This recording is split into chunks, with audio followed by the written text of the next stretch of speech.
지금 전 세계 초강대국들 사이에서 난리가 났습니다.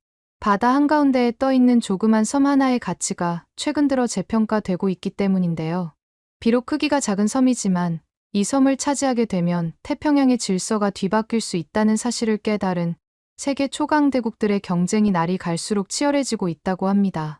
놀라운 점은 이 섬이 사실 이미 600년 넘게 한국이 관리해온 역사적인 영토였다는 사실인데요. 심지어 최근 국제 외교 현장에서는 이 작은 섬 하나 때문에 국가 간 갈등이 폭발하면서 외교장관이 회의 도중 도망치는 초유의 사건까지 발생했다고 합니다. 그렇다면 대체 이 작은 섬의 정체가 대체 뭔지, 그리고 이 섬에 무슨 가치가 있길래 이런 식으로 국가 간 갈등으로까지 번지게 되었는지 함께 알아보러 가실까요? 이야기를 시작하기 전에 구독과 좋아요는 눌러주셨나요? 늘 응원해 주셔서 감사합니다. 안녕하세요. 저는 미국 샌프란시스코에서 태어나 일본계와 미국계 혈통을 가진 존 다나카입니다. 하버드대학교 동아시아 역사학과를 수석으로 졸업하고 국제법 석사 학위까지 받았죠. 지금은 일본 국회에서 비례대표 의원으로 활동하고 있습니다. 혼혈인이라는 이유로 정치계에서 종종 따가운 시선을 받아왔지만 그런 편견에 맞서 싸우며 여기까지 왔어요. 물론 하버드에서 쌓은 전문성이 든든한 배경이 되어주었습니다. 특히 영토 분쟁과 역사적 경계선에 관한 연구로 학계에서도 인정받았었죠. 하지만 저는 며칠 전 어떤 사건을 통해 한순간의 결단이 한일 양국 관계의 근간을 뒤흔들 수 있다는 걸 알게 되었는데요. 그날 아침, 저는 평소보다 일찍 국회의사당에 도착했어요. 구름 한 점 없는 맑은 하늘이 창문 너머로 보였지만 왠지 모르게 가슴 한구석이 무거웠습니다. 마치 뭔가 큰일이 일어날 것을 예감이라도 한 듯이요. 복도를 지나가는 다른 의원들의 표정에서도 비슷한 긴장감이 느껴졌어요. 그들도 알고 있었던 겁니다. 오늘 가미카와 요코 외무대신이 연례 외교정책 발표에서 또다시 무엇을 말할지를. 일본 정기국회 31차 외무대신의 연례 외교정책 발표가 예정된 날이었거든요. 저는 평소처럼 제 자리에 앉아 자료를 정리하고 있었습니다. 하룻밤새 다시 한번 독도와 대마도에 관한 역사 자료들을 살펴봤어요.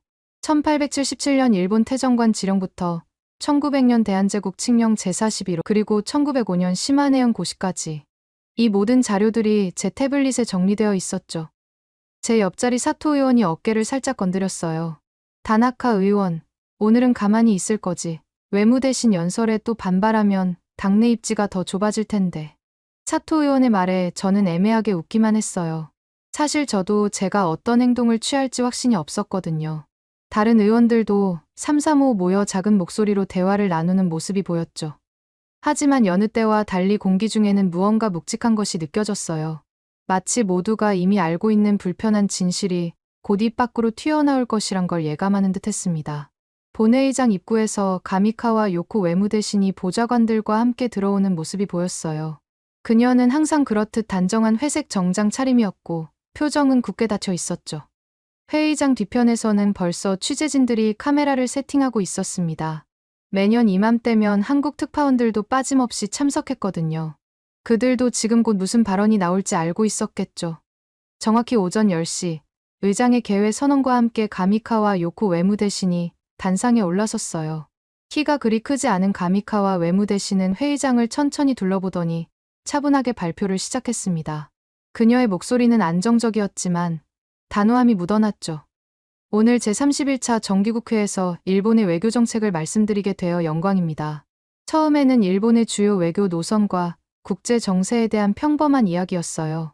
미국과의 동맹 강화, 자유롭고 개방된 인도태평양 구상, 기후변화 대응에 관한 국제협력 등을 언급했죠. 그러다 갑자기 제 귀에 독도라는 단어가 들려왔습니다. 다케시마에 관해서는 역사적 사실에 비춰봐도 국제법상으로도 일본 고유의 영토입니다. 이러한 기본적인 입장에 근거에 의연하게 대응하겠습니다.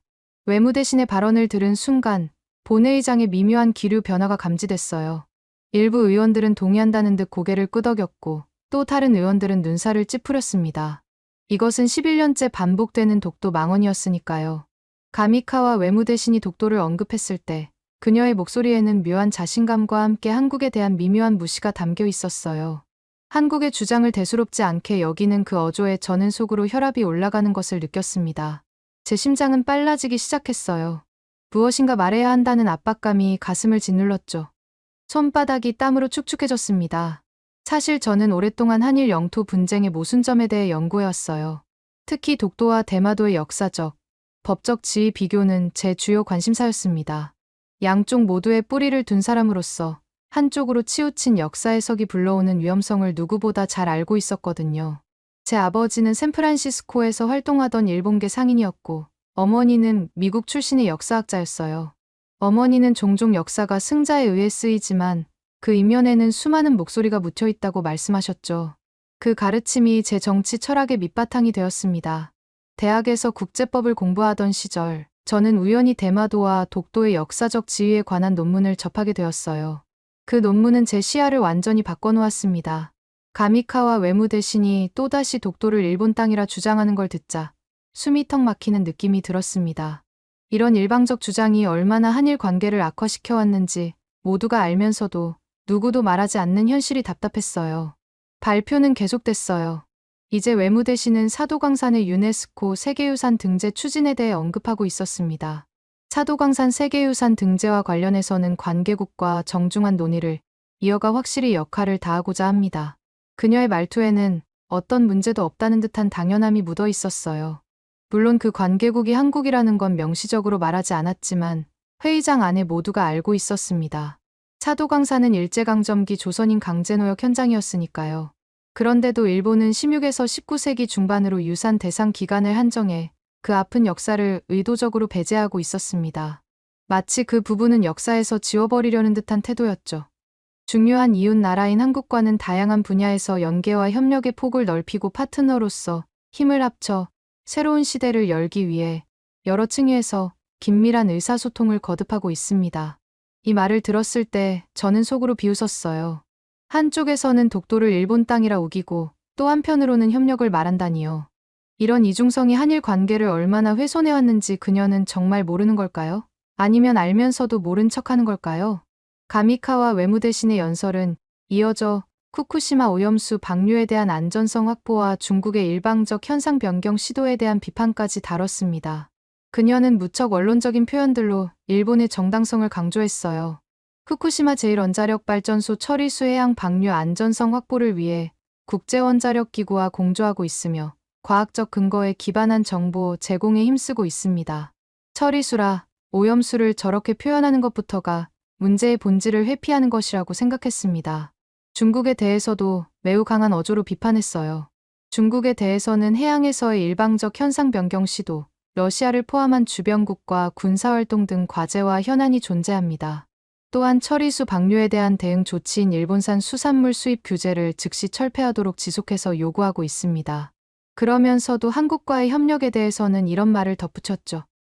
인도와 태평양의 긴박한 안보 환경을 고려하면 한일의 긴밀한 협력이 지금처럼 필요했던 시기는 없었습니다. 한일 관계 개선이 궤도에 오른 가운데 글로벌 과제에 대해서도 협력을 강화해 가겠습니다. 이 말을 들으면서 저는 펜을 꽉 움켜쥐었어요. 그녀의 말에는 기본적으로 우리가 옳다라는 전제가 깔려 있었습니다. 한국의 입장은 일방적으로 무시하면서 협력은 꼭 필요하다는 모순된 태도가 저를 더욱 화나게 만들었어요. 북한이 핵과 미사일 활동을 한층 활발히 하겠다는 의사를 표명했습니다. 미일, 한미일을 포함해 국제사회에서 긴밀히 연계해 대응해 나가겠습니다. 연설이 계속되는 동안 저는 머릿속으로 대응 논리를 정리하고 있었어요. 북한 문제, 사도광산, 후쿠시마 오염수, 이 모든 문제들이 역사 왜곡과 영토 분쟁으로 인해 제대로 협력이 이루어지지 않고 있다는 사실을 지적해야 했습니다. 한중일 협력에 대해서는 지역과 세계의 평화와 번영에 중요합니다. 지난해 11월 한중일 외교장관 회의를 바탕으로 이른 시기에 적절한 시점에 정상회의가 개최될 수 있도록 의장국 노력을 후원하겠습니다. 가미카와 외무대신이 마지막 인사를 하고 발표를 마쳤어요. 의장이 질의 시간을 알렸을 때 저는 이미 결심을 굳혔습니다. 오랫동안 침묵해왔던 모순을 이제는 공론화할 때가 왔다고 생각했어요. 이 결정이 제 정치 경력에 어떤 영향을 미칠지는 둘째치고 진실을 말해야 한다는 책임감이 더 컸습니다. 저는 천천히 자리에서 일어났어요. 의장에게 발언권을 요청했죠. 의장이 고개를 끄덕이며 마이크를 켜라는 신호를 보냈습니다. 회의장이 순간 조용해졌어요. 모두가 다케시마에 대한 외무 대신에 언급에 질문이 있을 거라고 예상했을 테니까요.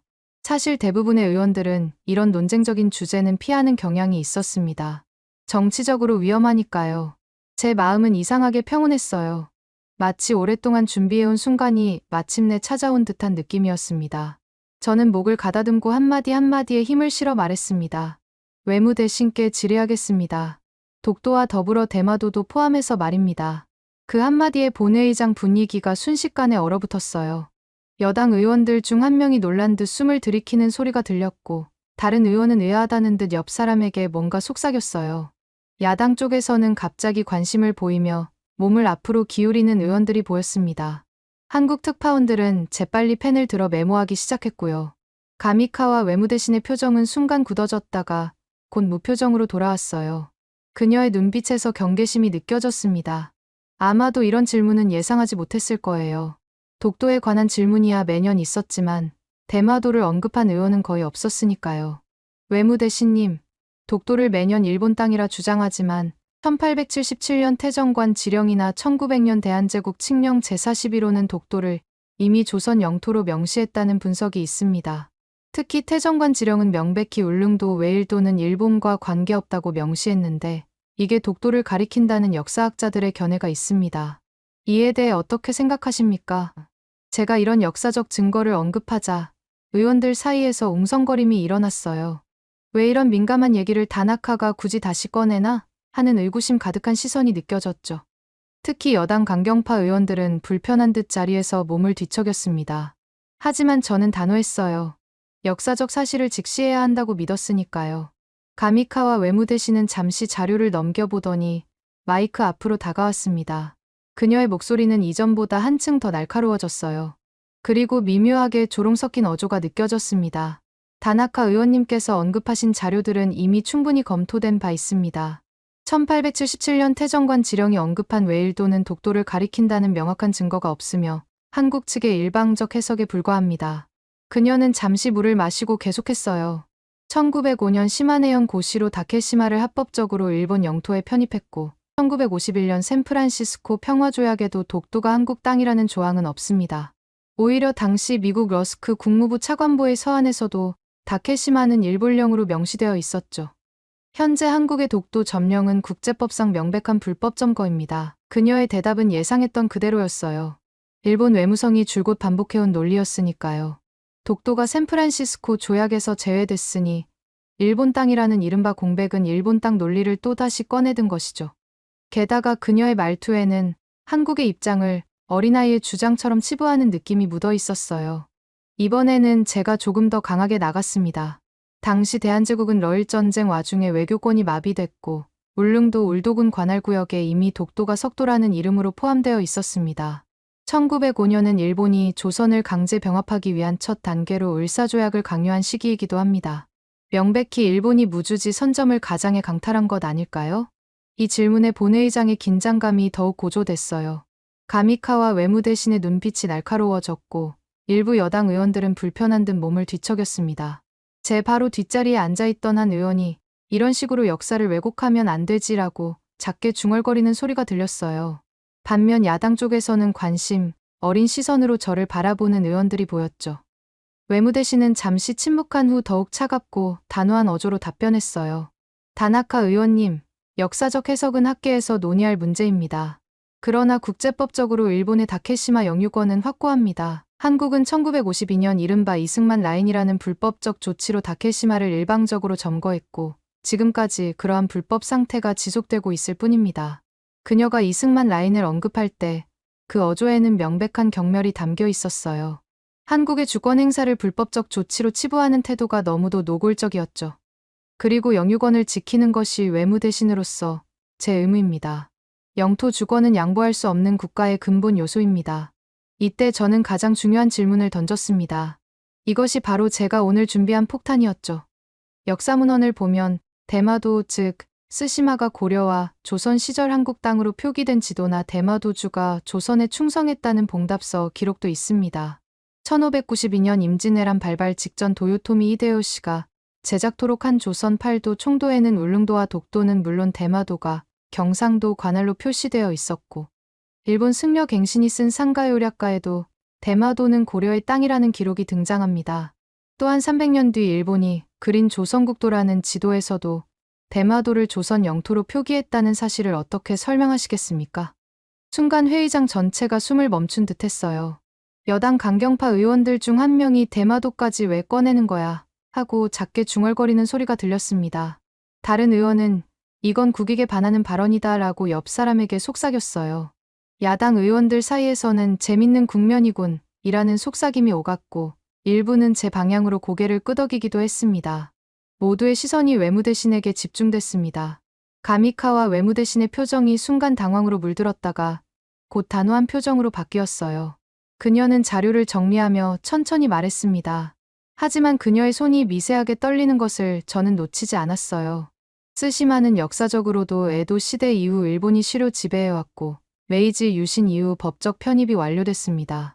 중세 시대 일부 지도나 문헌에 나타난 표기는 당시의 불완전한 지리 인식을 반영한 것에 불과합니다. 그녀는 목소리에 힘을 실어 계속했어요. 쓰시마는 샌프란시스코 조약에서도 명백히 일본령으로 인정받았고 한국 정부도 1965년 국교 정상화 이후 대마도에 대해 어떠한 영유권 주장도 하지 않고 있습니다. 현재 대마도에 대한 어떠한 영유권 분쟁도 존재하지 않습니다. 그녀의 말에 저는 속으로 미소를 지었어요. 바로 이 지점을 짚고 싶었거든요. 독도는 우기면서 대마도는 이렇게 단칼에 너무 편의적이군요. 이런 생각이 머릿속을 스쳐 지나갔습니다. 외무대신님, 독도 얘기에선 무주지 선점이라는 1905년 주장을 하시고 대마도는 기정사실이라며 완전히 일본 것이라고 하십니다. 어째서 샌프란시스코 조약이 이렇게 편의적으로만 해석되는 걸까요? 독도 건은 SF 조약에 빠졌으니 일본 것, 대마도 건은 SF 조약에 포함됐으니 일본 것이라고 양쪽에서 일본에 유리하게만 해석하는 듯합니다. 제 질문에 본회의장 곳곳에서 하는 소리가 들렸어요. 많은 의원들이 이 모순점을 전에는 생각해보지 않았던 듯했습니다. 심지어 여당 의원 중에서도 고개를 갸웃거리는 이들이 있었죠. 야당 쪽에서는 몇몇 의원이 조용히 박수를 치기도 했어요. 외무대신은 목소리에 힘을 주며 대답했습니다. 그녀의 표정이 점점 굳어져 갔어요. 다나카 의원님, 두 사안은 완전히 다른 역사적 맥락을 가지고 있습니다. 대마도는 애초 분쟁 자체가 없었습니다. 역사적으로도 일본의 영토였고 한국 정부도 영유권 주장을 한 적이 없습니다. 1950년대 초 일부 한국 정치인들이 대마도 반환을 언급한 일이 있었으나 곧 공식적으로 철회되었습니다. 그러니 문제될 것이 없습니다. 그녀의 답변은 예상했던 그대로였어요. 일본 정부가 대마도를 굳이 영유권 논쟁으로 만들 필요가 없으니 문제없음으로 계속 대응하는 태도였죠. 하지만 바로 여기에 제 의도가 있었습니다. 실제로 제가 여러 해 동안 연구한 결과 두 섬의 영유권 문제는 놀라울 정도로 비슷한 역사적 맥락을 가지고 있었거든요. 우리 외무대신이 독도 발언을 매년해서 한국을 자극하면 한국도 대마도 우리 땅이라 재점화할 가능성이 크지 않을까요? 실제로 한국의 역사학자들 중에는 대마도가 역사적으로 한국 영토였다고 주장하는 이들이 적지 않으며 1949년 한국 수산학의 아버지라 불리는 정문기 박사의 대마도의 조선 환속과 동양평화의 영속성이라는 논문도 있습니다. 이후 1948년과 1951년 사이에 한국이 샌프란시스코 평화조약 초안의 대마도 반환을 60차례나 요청했던 기록도 있고요. 과연 이런 주장이 다시 불거지는 것이 일본 이익에 부합할까요? 제 말이 끝나자 회의장 여기저기서 말도 안 돼 하는 반응이 나왔습니다. 일부 의원들은 충격받은 표정으로 서로를 바라보았어요. 하지만 논리가 불편하지만 무시하기도 어려운 침묵도 감돌았어요. 제 질문은 바로 그 지점을 찌르는 것이었으니까요. 가미카와 외무대신은 명백히 당황한 기색이었지만 곧 침착함을 되찾았습니다. 그녀는 자료를 뒤적이다가 마이크를 다시 가까이 댔어요. 다나카 의원님, 역사적 주장은 학술적 논의의 대상일 뿐입니다. 현실 외교는 국제법적 현실에 기반해야 합니다. 당시 한국의 요청이 받아들여지지 않은 것은 그만한 이유가 있었기 때문이죠. 메가더 장군과 같은 연합군 최고사령부 역시 대마도는 명백히 일본 영토라는 입장이었습니다. 그녀의 말투에서 약간의 불안감이 느껴졌어요. 예상치 못한 방향으로 대화가 전개되자 긴장한 것 같았습니다. 저는 고개를 끄덕이며 잠시 생각에 잠겼습니다. 하버드에서 배운 협상 전략이 떠올랐어요. 역사적 논쟁에서는 쉽게 합의점을 찾기 어렵지만 현실적인 이해관계를 짚으면 상대방의 생각이 바뀔 수도 있죠. 이제 화제를 바꿀 때였습니다. 외무대신님, 역사와 법적 해석은 끝없이 대립할 수 있습니다. 하지만 현실의 경제적 영향은 무시할 수 없지 않을까요? 영토 문제가 실제 사람들의 삶에 미치는 영향을 살펴봅시다. 자료를 꺼내며 계속 말을 이어갔습니다. 대마도는 2010년대 한국인 관광객이 절대다수였는데 9년 불매운동 땐 매출 106억 원대 손실을 보고 상인들이 후회했다는 보도가 있었습니다. 한국인 관광객 의존도가 99%에 달했던 대마도 남항 이자라와 북한 이타카츠에선 한국인 출입 금지라는 팻말까지 내걸었다가 한 달 만에 제발 다시 와달라고 호소하기도 했죠. 지금 우리가 독도 문제로 한국을 자극한다면 그 경제적 영향은 또다시 대마도 주민들에게 돌아갈 것입니다. 가미카와 외무대신은 불편한 듯 자리에서 미세하게 몸을 뒤척였어요. 눈빛이 날카로워졌지만 목소리는 무척 차분했습니다. 그건 대마도 지자체가 관광객 관리 차원에서 한국어 간판 철거 등 자율적으로 한 일입니다. 일부 시설에서 한국인 방문객의 흡연과 불법 주차 등의 문제가 있었기 때문이죠. 중앙정부와 영토 문제는 별개입니다. 지역 경제 문제를 국가의 영토 주권과 연결시키는 것은 적절하지 않습니다. 그녀의 답변은 또다시 선을 긋는 방식이었어요. 한국인들을 마치 문제를 일으키는 관광객으로 치부하는 듯한 어투도 눈에 띄었죠. 일본 정부 입장에선 지역적 불편함 해소일 뿐이며 영토 정책과 연결되었다는 사실을 부인하고 싶은 듯했습니다. 저는 더 파고들었어요. 아니, 독도 갈등이 커질수록 그 반감이 대마도 배척으로 이어진 사례가 많습니다. 동시에 독도 충돌도 한일 민간 교류를 냉각시키니 결국 대마도 상인들 울상이죠. 이게 양국 모두 손실 아닌가요? 외무대신은 단호하게 대답했어요. 하지만 저는 그녀의 목소리에서 미세한 흔들림을 감지했습니다. 영토 주권 앞에서 단순 이익만 계산할 수는 없습니다. 일시적 경제 손실이 있더라도 국가의 영토 보전은 포기할 수 없는 가치입니다.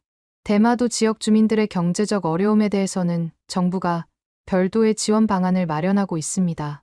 제 다음 질문은 더 날카로웠습니다. 이제 지방정부 차원의 갈등으로 화제를 옮길 때였어요. 2005년 시마네현이 다케시마의 날을 제정하자 한국 마산시가 대마도의 날을 만들었고 한때 조례가 가결됐습니다.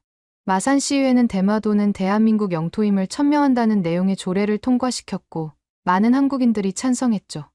이것도 우연의 일치라고 보십니까? 외무대신은 잠시 망설이는 기색을 보였어요. 그녀도 이 사실을 알고 있었지만 별로 언급하고 싶지 않은 민감한 이슈인 듯했습니다. 회의장 분위기도 더욱 긴장감이 감돌았어요. 알고 있습니다. 하지만 한국 중앙정부가 마산시를 말렸고 조례는 흐지부지 되지 않았습니까? 이는 일부 지방정부의 일시적 반발일 뿐 대마도에 대한 공식 영유권 주장과는 무관하다고 봅니다. 한국 외교부도 불필요한 논란을 유발할 가능성이 높다며 자제를 요청한 바 있습니다. 저는 고개를 저었습니다. 그래도 여차하면 한국 지방정부가 또다시 맞불을 놓을 수도 있지 않을까요? 결국 시마네현이 독도 문제로 불필요하게 한국을 자극하니 한국도 대마도를 거론한 것입니다. 우린 한쪽만 책임론을 못 면한다고 봅니다. 회의장에 묘한 침묵이 흘렀어요. 이 말이 맞긴 맞지만 하는 표정의 의원들이 보였습니다. 특히 몇몇 여당 온건파 의원들이 그런 기색이었어요. 한 베테랑 의원이 작게 고개를 끄덕이는 모습도 보였습니다. 이제 저는 국제법 쟁점으로 논의를 옮겼어요. 준비한 자료를 보면서 차분하게 말했습니다. 독도에 대해 일본은 SF 조약에선 한국 영토로 명시되지 않았다고 하지만 한국은 포츠담과 카이로 선언을 들어 일본이 강탈한 영토는 모두 박탈 대상이라 주장합니다. 실제로 1945년 미군이 제작한 제니스 보고서의 한국 지도에는 울릉도, 독도뿐 아니라 대마도까지 한국 땅으로 포함되어 있었고 한국에는 큰 섬들과 수백 개의 작은 섬들이 있는데 울릉도, 대마도, 제주도가 대표적이라고 기록하고 있습니다. 대마도도 마찬가지 역사적 맥락이 있는데 왜 같은 기준으로 판단하지 않는 걸까요? 외무대신의 표정이 더욱 불편해졌어요. 회의장의 분위기도 더욱 긴장됐습니다. 누군가 물을 마시는 소리, 자료를 넘기는 소리만 작게 들렸어요. 연합군 최고사령부가 최종적으로 정한 일본 영토 범위에 대마도가 포함됐고 독도는 언급 안 됐습니다. 조약 초기 단계의 문서나 보고서들은 최종적인 법적 구속력이 없습니다. 그러니 국제법적으로 대마도는 확실한 일본 땅입니다. 저는 잠시 서류를 뒤적이다가 한 장을 꺼냈습니다. 미국 문건 중 제니스 보고서 등엔 대마도도 한국령으로 볼 수 있다는 시각이 있었는데 왜 무시되었는지 궁금합니다. 독도에서 미포함은 일본 땅이라 우기면서 대마도의 한국 요구는 무시하고 일본 땅도 결국 같은 논리 아닌가요? 일본이 샌프란시스코 조약을 자기 유리한 쪽으로만 해석하고 있다는 증거가 아닐까요? 외무대신의 얼굴에 당혹감이 스쳤어요. 그녀의 호흡이 약간 빨라진 것이 보였습니다. 그녀는 곧 자세를 바로 하고 단호하게 대답했습니다. 제니스 보고서는 전시 정보 수집 과정에서 나온 문서일 뿐 국제법적 효력은 없습니다. 당시 연합군 내부에서도 다양한 의견이 있었으나 최종적으로 샌프란시스코 조약이 국제법적 기준이 됩니다. 러스크 서한이 명시했듯이 독도는 일본령으로 인정받았고 대마도는 당연히 일본 영토로 남았습니다. 그녀의 답변은 철저히 형식적이었어요. 자신에게 불리한 역사적 사실들은 모두 효력 없음으로 치부하면서 유리한 부분만 법적 기준이라고 주장하는 모습이 너무도 모순적으로 느껴졌습니다. 저는 이제 정치적 파장으로 화제를 바꿨어요. 지금 외무대신님은 사도광산 세계유산 등재, 북한 핵미사일 대응, 한미일 협력 등 더 시급한 과제가 있다고 하셨지만 독도 망언을 11년째 이어가면서 한국과 충돌이 커지면 협력이 깨질 우려가 있지 않습니까? 특히 사도광산의 경우 일본이 16에서 19세기 중반으로 유산 대상 기간을 한정해 조선인 강제노동 역사를 의도적으로 배제했다는 비판을 받고 있는데 이런 역사, 왜곡이 한일 협력에 도움이 된다고 보십니까? 이 질문에 의원들 중 일부가 이 말도 사실이라는 표정을 지었어요. 특히 외교 분야의 전문성을 갖춘 의원들이 그랬죠. 한일 협력의 중요성은 모두가 인정하는 부분이었으니까요. 북한의 핵 위협이 고조되는 시점에서 한일 협력은 그 어느 때보다 중요했습니다. 외무대신은 단호하게 답했습니다. 그녀의 눈빛에는 조금의 양보도 없어 보였어요. 영토 주권을 포기할 순 없습니다. 한미일 협력은 별개로 진전 중이고 사도광산은 일본 문화유산이므로 당연히 등재를 추진합니다. 한국이 역사 왜곡 운운하며 반대하는 건 유감스럽습니다. 우리는 사실에 기반의 정당한 영토 주장을 하고 있을 뿐입니다. 가미카와 외무대신의 말투에는 한국을 향한 미묘한 비하가 담겨 있었어요. 마치 역사 왜곡은 한국 쪽의 일이라는 듯한 태도였죠. 그녀는 자국의 행동이 한국에 미치는 영향은 전혀 고려하지 않는 것 같았어요. 이 순간 본회의장의 소음이 커졌어요. 여당 강경파들이 영토 문제엔 타협은 안 된다 하고 외쳤고 야당 의원들은 다나카 말이 현실적이라며 작게 박수를 치기도 했습니다.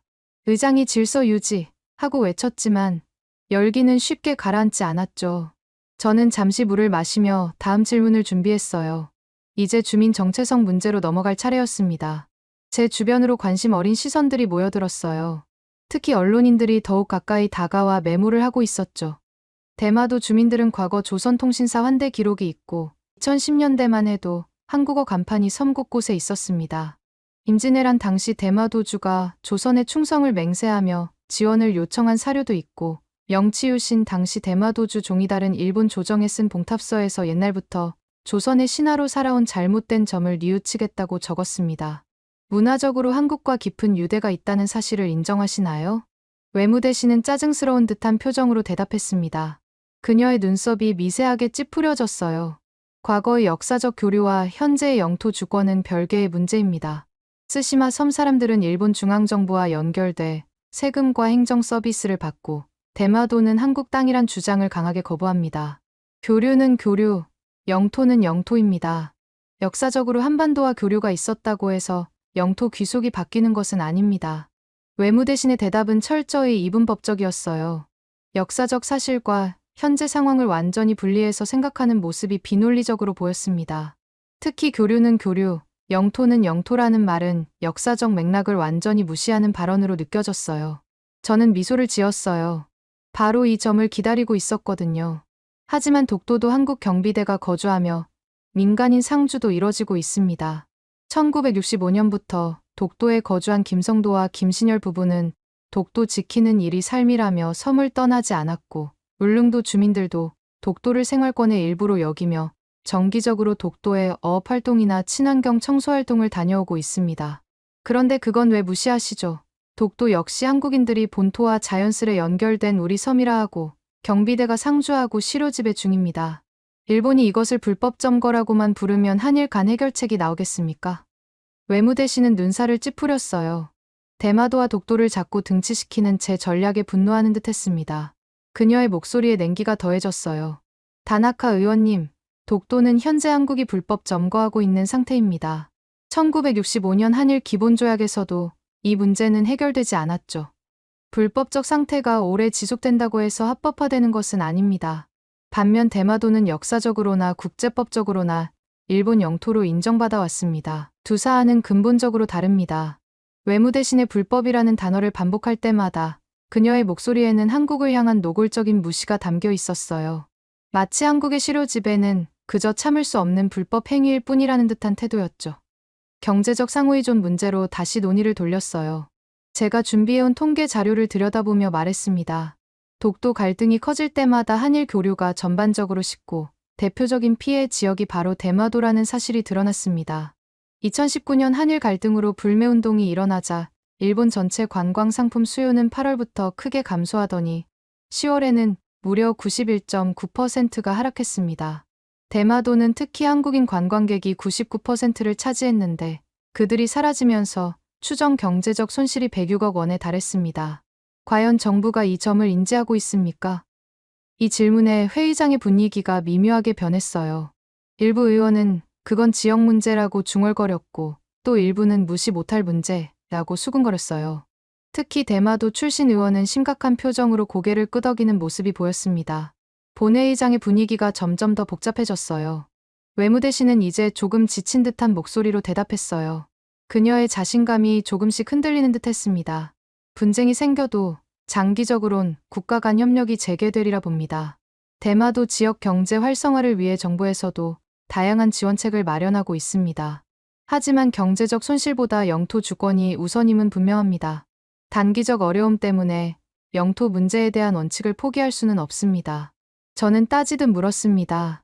단순 낙관이 불러온 후폭풍을 우리는 벌써 경험하지 않았습니까? 한국인 없는 낙원을 꿈꾼 대마도 상인들이 그 꿈이 현실이 되자 돌이킬 수 없는 타격을 입은 것처럼 독도 하나 때문에 대마도 경제와 한일 교류까지 스톱되는 건 우리 국익에 어긋납니다.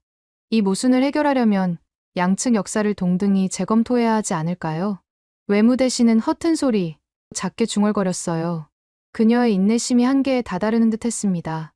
얼굴이 붉어지기 시작했어요. 저는 문화와 교육 갈등으로 화제를 옮겼습니다. 일본 문부성이 초등학교부터 독도는 일본 영토라고 가르치면 한국은 독도 교과서와 독도 박물관으로 대응합니다. 2008년 이후 일본 문부성과 정부가 영토 교육을 강화하면서 어린 학생들에게까지 독도 영유권 주장을 주입하고 있습니다. 심지어 2020년부터는 초등학교 사회과 교육지도 요령에도 다케시마 영토 주권이 포함되어 있죠. 대마도 역시 한국 교과서 일부가 옛날 조선 땅이라 적고 있고 일부 전시관에서는 대마도를 포함한 지도가 전시되기도 합니다. 이런 상호 교육 갈등은 미래 세대에게 어떤 영향을 미칠까요? 여당 의원 한 명이 우린 주권 교육 중이라고 외쳤고 야당 의원은 이게 문제가 된다고 맞받아쳤습니다. 회의장의 분위기가 더욱 날카로워졌어요. 외무대신은 단호하게 대답했어요. 하지만 그녀의 목소리에는 약간의 방어적인 톤이 묻어났습니다. 한국 교육이야말로 독도 노래와 골든벨, 그리고 대마도 지도 표기 등 편향된 시각을 주입해 우리를 침략자 취급합니다. 독도는 우리 땅이라는 노래까지 가르치고 있죠. 우린 정당한 영토 사실을 가르칠 뿐입니다. 그리고 교육 문제는 각국의 주권 사항이므로 일본의 교육 내용에 대해 다른 나라가 간섭할 문제는 아닙니다. 그녀의 말투에는 한국의 교육 방식을 비하하는 어조가 확실히 느껴졌어요. 특히 독도는 우리 땅 노래를 언급할 때는 약간 비꼬는 듯한 어조였습니다. 저는 한숨을 쉬며 말했습니다. 이렇게 서로 상대가 왜곡이라 외치니 끝도 없지 않습니까? 양국 학생들은 완전히 다른 역사 교육을 받고 자라고 있습니다. 성인이 되어도 서로의 입장을 이해하기 어려운 것은 당연한 규결이죠. 그때 한 의원이 큰 소리로 말했어요. 그럼 대마도도 교과서에 한국이 노렸지만 실패라 기술하면 되나? 분위기가 더 살벌해졌습니다. 여당 의원들은 그를 향해 조용히 해 하고 소리쳤고 야당 의원들은 웃음을 참지 못했어요. 정치적 파장으로 다시 돌아와 저는 도발적인 질문을 던졌어요. 독도 문제를 외무대신이 강하게 밀면 밀수록 한국에선 대마도 반환론이 재부상할 가능성도 생깁니다. 실제로 1948년 1월 한국 입법위원 60명이 대마도는 우리 땅인 만큼 반환을 요구하자며 결의했고 1948년 8월 18일 이승만 전 대통령은 대한민국 수립 직후 대마도 반환 촉구 성명을 발표했습니다. 당시 그는 대마도는 상도와 하도의 두 개 섬으로 되어 한일 양국의 중간에 위치한 우리 영토인데 350년 전 일본이 이를 불법으로 탈취한 것이라고 주장했죠. 1965년 한일협정 때 대마도는 제대로 다뤄지지 않았고 지금이라도 문제 삼으면 어떡하실 건가요? 여당 일각의 긴장감이 감돌았어요. 설마 그런 일이 하는 표정들이 보였지만 가능성을 완전히 배제하지 못하는 듯했어요. 특히 일부 지역구 의원들은 자신의 지역에 미칠 영향을 생각하는 듯 심각한 표정이었습니다. 외무대 씨는 단호하게 말했습니다. 하지만 그녀의 목소리에서 약간의 동요가 느껴졌어요. 다나카 의원님, 그런 가정적 질문에는 답변하기 어렵습니다. 대마도를 두고 한국 정부가 정식 제소할 일은 없다고 확신합니다. 이미 국제사회가 일본령이라 인정하니 이 문제를 공론화시키는 행위가 한국에도 손해입니다. 저는 곧바로 반박했어요. 독도 역시 한국이 분쟁 아니다라며 국제사법재판소인 ICJ 회피하듯 똑같은 논리 아닙니까? 일본은 ICJ로 가자는데 한국이 분쟁 없다며 거부하고 있지 않습니까?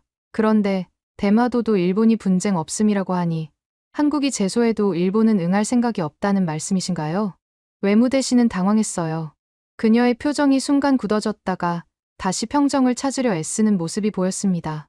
말도 안 됩니다. 독도는 일본이 불법 점거라고 규정한 실효지배 상태이기 때문에 ICJ 제소해야 합니다. 대마도는 불법 점거가 아닙니다. 그러니 전혀 다릅니다. 저는 의미심장하게 물었습니다. 하지만 한국은 독도에서 일본이 새치기 했다고 보고 대마도 문제도 비슷한 맥락이 있었다 말하는 이들이 있는데 장관. 아니 외무대신님은 어찌 보십니까? 만약 한국이 대마도에 대해 ICJ에 제소한다면 일본도 참가하실 건가요? 가미카와 외무대신의 얼굴이 붉어졌어요. 그건 완전히 잘못된 역사인식입니다. 그녀의 목소리가 한 옥타브 높아졌습니다. 몇몇 여당 의원들이 그녀를 진정시키려는 듯 작게 손짓을 했어요. 제가 다시 주민 정체성 문제로 돌아왔어요. 독도엔 경비대와 소수 주민이 실제 거주 중입니다. 이들은 스스로 본토와 이어진 한국 땅이라 인식하고 있고요. 실제로 2020년 조사에서 90% 이상의 한국인이 독도 수호 의지를 표명했고 이런 비율은 세대와 지역을 막론하고 매우 높게 나타났습니다. 대마도 주민들도 물론 일본 정체성이 강하죠. 양쪽 다 내 땅이라 확신하니 해결이 어려운 건 당연합니다. 외무대 씨는 지친 기색이 역력했지만 단호하게 대답했어요. 그녀의 목소리는 여전히 냉정했지만 눈에는 피로가 묻어났습니다. 쓰시마 주민 중에 누가 한국 편입을 바라나요? 문화 교류는 있을지언정 영토는 명확합니다. 국민 정서나 정치적 선동과 상관없이 국제법적 현실이 중요합니다. 저는 또다시 날카롭게 물었습니다. 하지만 독도도 한국 주민이 있다고 하면 똑같이 분쟁 불성립이라고 한국은 주장합니다. 이 모순은 어떻게 설명하시겠습니까? 양쪽이 다 자기 논리만 내세우면 해결책은 영원히 나올 수 없을 텐데요. 회의장이 더 소란스러워졌어요. 야당 의원들은 듣고 보니 맞는 말이네 하고 외쳤고 여당 강경파는 어처구니 없다. 언성을 높였습니다. 의장이 다시 한번 질에 계속하라고 말했죠. 군사 및 환경 문제로 넘어갔습니다. 제가 미리 준비한 지도를 펼치며 말했어요. 대마도는 대한해협 한복판으로 임진왜란과 러일전쟁 등 역사적으로 중요한 해역을 통제하는 전략지입니다. 특히 1904년에서 1905년 러일전쟁 당시 일본 해군이 쓰시마 해전에서 러시아 발틱 함대를 섬 근해에서 괴멸시키며 승전한 역사도 있죠. 지금도 자위대가 잠수함 탐지 레이더 설치했다는데 맞습니까? 외무대 씨는 잠시 동료 의원들과 속삭인 후 담담하게 대답했어요. 그녀는 이 질문에 대해서는 비교적 자신감 있게 답변했습니다. 국가안보상 당연히 방어 설비가 있습니다. 대마도는 대한해협을 지나는 선박과 군함의 동태를 모니터링하는 중요한 전략적 위치에 있습니다. 대마도 서쪽으로는 쓰시마 해류가 흘러 북상하기 때문에 중국과 북한의 해양 활동을 감시하는 데도 필수적입니다. 그래서 대마도는 절대적으로 일본 영토여야 합니다. 한국이 만에 하나 침탈한다면 동아시아 안보 불안이 심화합니다. 저는 반박했어요. 그녀의 논리를 그대로 독도에 적용해보는 전략이었습니다. 하지만 독도 역시 한국이 군사적 요충으로 보고 있는데 일본은 불법 점거라며 비난 중입니다. 서로 똑같이 전초기지라 여긴다면 어떻게 해결하겠습니까? 군사 전략적 가치를 앞세워 타국의 영유권 주장을 무시하는 논리는 어느 쪽에도 통하지 않지 않을까요? 그리고 이어서 덧붙였습니다. 실제로 2019년 러시아 군용기가 독도 상공 침범했을 때 한일 양국 전투기가 모두 출격해 우리 영공이라 서로 주장했죠. 한국 전투기가 경고 사격을 했는데 일본은 자국 영토 영공에서 사격한 것은 부당하다고 한국에 항의했습니다. 서로 자기 영공이라고 주장하는 이런 웃지 못할 상황이 대마도에서도 벌어지면 어쩌겠습니까? 외무대신의 표정이 험악해졌어요. 억측일 뿐입니다. 그런 일은 일어나지 않을 것입니다. 저는 다시 문화와 교육 갈등으로 화제를 전환했습니다. 2012년 런던 올림픽 축구에서 박종우 선수의 독도 세리머니, 도쿄올림픽 지도의 독도 표기 논란, 그리고 대마도 사찰 불상 도난 사건 등 양국이 사건마다 서로를 반발해 심각한 민족 감정 폭발을 봐왔습니다. 2013년 대마도 사찰에서 도난당한 불상을 한국에서 반환하지 않고 고려 시대 약탈당한 문화재라며 버티는 사건이 벌어졌을 때 대마도 주민들과 일본 국민들은 한국이 영토 야욕을 드러내는 신호 아니냐며 크게 분노했죠. 이런 문화계 충돌이 영토 분쟁과 얽히면 해결은 더욱 요원해집니다. 의원들 중 몇몇이 맞다. 이렇게 잔불이 많으니 통제 불가라고 중얼거렸어요. 특히 문화 관련 상임위원회 소속 의원들이 동의하는 듯 했습니다. 외무대신은 냉정하게 대답했습니다. 그녀의 자세가 더욱 경직되었어요. 박종우 세리머니는 명백한 정치행위였고 도쿄올림픽 독도 지도 표기도 한국이 과민 반응한 것입니다. 대마도 불상 도난은 한국 법원이 반환을 지연했는데 국제적 비난감 아닌가요? 문화재 반환은 국제적 관례에 따라 이루어져야 하는데도 한국은 이를 정치화하고 있습니다. 저는 의미심장하게 물었어요.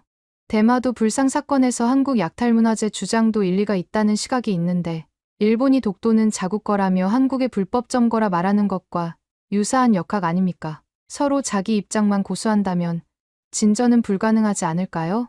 외무대신의 얼굴이 더욱 붉어졌어요. 그건 완전히 다른 문제입니다. 불상 도난은 명백한 범죄 행위입니다. 영토 주권과 문화재 보호는 전혀 별개의 사안입니다. 이제 저는 상호비난의 지속 문제를 언급했습니다. 결국 일본은 독도 역사를 한국이 왜곡한다고 하고 한국은 대마도와 사도강산 등 역사를 일본이 숨긴다고 합니다. 이 상호비난이 언제 끝납니까? 서로를 향한 역사 왜곡 비난은 결국 양국 관계를 계속해서 악화시키는 악순환이라고 생각하지 않으십니까? 여당 일부가 독도는 우리 땅은 정론 하고 외쳤고 야당은 다나카가 현실을 직시 중이라며 저를 지지했어요. 회의장은 이제 완전히 둘로 갈라진 분위기였습니다. 외무대신은 단호하게 대답했습니다. 그녀의 목소리는 차가웠으나 약간의 방어적 기색이 느껴졌어요. 우린 제대로 된 역사 기반으로 독도와 대마도 모두 일본 땅임을 알고 있습니다. 한국이 멋대로 지도를 조작하거나 사도강산 등재 추진의 진정한 의도를 무시하고 공격하는 것이 문제입니다. 국제사회는 일본의 입장을 충분히 이해하고 있다고 생각합니다. 저는 깊이 한숨을 쉬었어요. 이러한 불화가 폭발할 경우 대마도와 독도 상호 연쇄 갈등으로 번지고 한일 국교까지 뒤흔들 위험이 커집니다. 양국 모두 북한 위협이라는 공동의 안보 문제에 직면해 있는 상황에서 이런 분열은 누구에게도 득이 되지 않습니다. 외무대신은 자리에서 발을 굴러 대놓고 불쾌감을 표시했습니다. 그녀의 얼굴이 붉게 상기되었고 입술을 꽉 깨물고 있었어요. 이때 여당 강경파 의원이 소리쳤어요. 다나카 의원은 영토 문제로 국익을 해치고 있다. 대마도는 아무런 분쟁이 없다는데 독도만 풀면 되는 일이다. 일본의 입장을 약화시키는 발언은 자제해야 한다. 야당 쪽에서는 독도와 대마도 모두 이중적 해석 문제를 제기한 다나카 의견이 상당히 타당하다며 묘하게 저를 지지했어요. 한 야당 의원은 일어나서 우리가 정부의 모순된 영토 정책에 침묵해온 것이 한일 관계 악화의 원인이 아닌가 반문하기도 했습니다. 저는 마지막으로 말했습니다. 이 정쟁 양상도 문제죠. 근본은 우리가 독도를 매년 언급하며 한국에 상처내고 그 반작용이 대마도까지 튀는 악순환 아닙니까? 외교는 상호 존중과 역사적 진실에 기반해야 한다고 생각합니다. 그리고 결정적인 질문을 던졌어요. 우리는 독도 불법 점거라고 ICJ 제소하자고 하면서 대마도는 분쟁 없음이라 제소할 여지 자체를 부정합니다. 한국도 독도 분쟁 없음이라면서 ICJ 안 가잖아요. 이게 자기 모순 아닌가요? 만약 한국이 우리의 논리를 그대로 따라 대마도에 대해 ICJ 제소를 요구한다면 우리는 응할 준비가 되어 있는 건가요? 의장마저 발언이 치밀하네라고 무심코 중얼거렸고 외무대신은 정색했어요. 회의장 전체가 긴장된 침묵에 휩싸였습니다. 저는 마지막 질문을 준비했습니다. 회의 시간이 거의 끝나가는 상황이었죠. 의원들이 귀 기울였습니다. 제 심장이 빠르게 뛰었지만 마음은 이상하게 평온했어요. 이제 모든 것을 다 말할 때가 왔다고 느꼈습니다. 외무대신님, 매년 독도 망언을 반복하는 것은 한일 간 감정 대립을 심화하고 언젠가 대마도 논란이 역풍으로 터질 수 있다는 걸 정말 모르십니까? 사도광산 세계유산 문제도 과거사 왜곡이라며 한국이 반발 중이고요. 이런 사안들이 모두 연결되어 한일 협력을 방해하고 있는데 정말 국익에 부합한다고 생각하십니까? 회의장이 조용해졌어요.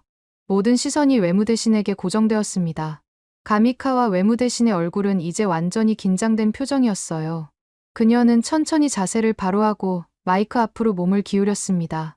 나는 일본 외무대신으로서 영토 주권을 지켜야 합니다.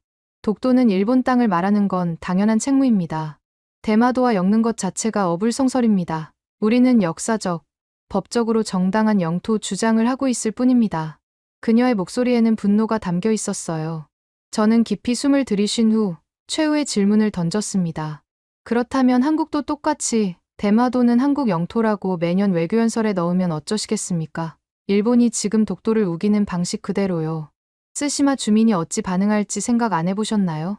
만약 한국이 매년 대마도를 한국 땅이라 주장하고 교과서에 그렇게 가르치고 정치인들이 쓰시마 주민들이 일본에 억압받고 있다고 발언한다면 일본은 어떻게 대응하시겠습니까? 외무대신의 얼굴이 굳었어요. 눈빛에서 분노가 번뜩였습니다. 그건 말도 안 되는 가정입니다. 그녀의 목소리가 떨렸습니다. 저는 결정타를 날렸어요. 역사와 경제, 안보 모두 해치는 길을 택해놓고 한중일 정상회의나 한미일 협력 외치면 설득력 있습니까? 사도광산, 독도 망언, 결국 대마도 반발까지 자초하는 이중적 태도, 정말 국익에 부합합니까? 우리는 이웃나라와 협력해야 할 중차대한 시기에 독도 하나로 모든 관계를 위태롭게 만들고 있는 것은 아닐까요? 그 순간 외무대신이 폭발했어요. 그녀의 얼굴이 분노로 일그러졌고 손이 떨리는 게 보였습니다. 이 무례한 발언을 더 들을 필요가 없습니다. 난 여기까지 답했습니다. 다나카 의원은 일본의 영토 주권을 훼손하는 발언을 하고 있습니다. 가미카와 요코 외무대신은 자리에서 벌떡 일어나 마이크를 탁 놓고 회의장을 박차고 나갔습니다. 본회의장은 아수라장이 됐어요. 야당 의원들은 도망치나 하고 외쳤고 여당은 다나카가 내무반을 어지럽힌다 하고 항의했습니다. 일부 의원들은 자리에서 일어나 소리치고 또 다른 의원들은 충격받은 표정으로 서로를 바라보았어요. 의장이 외무대신 퇴장으로 회의가 잠시 정회된다 하고 알렸고 기자들이 순식간에 몰려들었어요. 카메라 플래시가 번쩍이고 기자들이 질문을 쏟아냈습니다.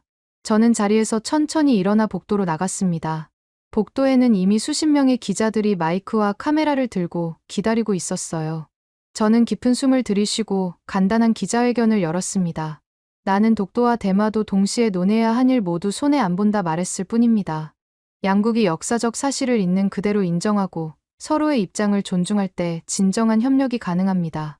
정부가 귀 막는다면 우린 큰 불행 맞을 것입니다. 국내 언론사뿐만 아니라 한국 특파원들도 연신 사진을 찍고 질문을 쏟아냈어요. 다나카 의원은 정말 대마도가 한국 땅이라고 생각하시나요? 한 한국 기자가 물었어요. 저는 미소를 지으며 대답했습니다. 저는 역사적 사실을 있는 그대로 보자는 겁니다. 독도든 대마도든 한쪽만 옳다고 우기면 문제는 해결되지 않습니다. 양국이 함께 과거를 직시하고 미래를 위한 협력의 길을 찾아야 합니다. 일부 언론은 외무 대신 국회에서 모욕감 느껴 중도 퇴장이라는 헤드라인을 달았고 한국 매체는 일 국회의원 대마도 언급에 외무 대신 도망쳐라며 속보를 내보냈어요. SNS에서는 제 발언이 담긴 짧은 영상들이 급속도로 퍼져나갔고 다양한 반응이 쏟아졌습니다. 일본 내 온라인 반응도 갈라졌습니다. 강경 지지층은 독도를 절대 포기 말라고 외쳤고 이성파는 대마도론 부활하면 어떡하나 하고 걱정했어요. 어떤 이는 다나카 의원이 한일 관계의 본질을 짚었다며 응원하는 글을 올리기도 했습니다. 행사가 끝나고 저녁이 되자 사무실로 돌아왔어요. 전화는 쉴 새 없이 울렸고 이메일은 폭주했습니다. 당 지도부에서도 연락이 왔지만 저는 모두 내일로 미루기로 했어요. 오늘은 혼자 생각할 시간이 필요했습니다. 모든 소동이 끝나고 텅 빈 본회의장에 혼자 남았을 때 저는 창밖을 바라보며 생각에 잠겼어요. 도쿄의 밤하늘에는 별이 보였습니다. 독도와 대마도 넘어 한국과 일본을 감싸고 있는 같은 하늘이라는 생각이 들었어요. 결국 독도 망언, 대마도 봉인 논리는 충돌만 부를 뿐. 정말 이대로 가도 괜찮은가? 창가에 서서 저는 어머니가 해주신 말씀을 떠올렸어요. 역사는 승자의 기록이 아니라 모든 이의 기억이어야 한다. 그날 밤 집에 돌아와서도 저는 계속해서 회의장에서 있었던 일을 돌이켜보았습니다. 처음으로 누군가가 대마도 문제를 국회에서 공식적으로 거론한 날이었으니까요. 메일함에는 축하와 비난의 메시지가 섞여 들어왔어요. 당 지도부에서는 불필요한 갈등을 야기했다며 저를 비난하는 내부 메모도 회람됐다는 소식이 들려왔습니다. 다음 날 아침 모든 신문 일면에는 제 발언과 외무대신의 퇴장에 관한 기사가 실렸어요. 아사히 신문은 국회 영토 논쟁, 대마도 언급에 외무대신 분노라는 제목을, 요미우리는 다나카 의원, 영토 주권 훼손 발언으로 논란이라는 헤드라인을 뽑았죠. 한국 매체들은 대부분 일본 국회의원, 독도와 대마도 이중 잣대 지적해 파문과 같은 톤이었습니다. 사무실에 도착하자마자 당 간사장에게 호출됐어요. 그의 사무실로 들어서자 차가운 공기가 느껴졌습니다. 다나카 의원, 어제의 발언은 지나쳤어. 영토 문제는 국익과 직결된 민감한 사안인데 당의 방침과 완전히 다른 견해를 공개적으로 표명한 건 용납할 수 없네. 저는 정중하게 대답했습니다. 죄송합니다만 간사장님, 제가 말씀드린 것은 우리가 한국의 독도를 요구하면서 동시에 대마도에 대한 한국의 요구 가능성을 무시하는 모순된 태도가 장기적으로 국익에 해가 된다는 점이었습니다. 간사장은 한숨을 내쉬었어요. 당분간 외교 관련 발언은 자제해주게. 외무대신과의 관계 회복도 필요할 거야. 그날 오후 저는 기자회견을 열어 제 입장을 분명히 했습니다.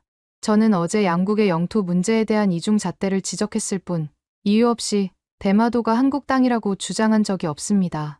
다만 역사적 사실을 있는 그대로 바라보고 양국이 공정한 기준으로 대화해야 진정한 협력이 가능하다는 점을 말씀드린 것입니다.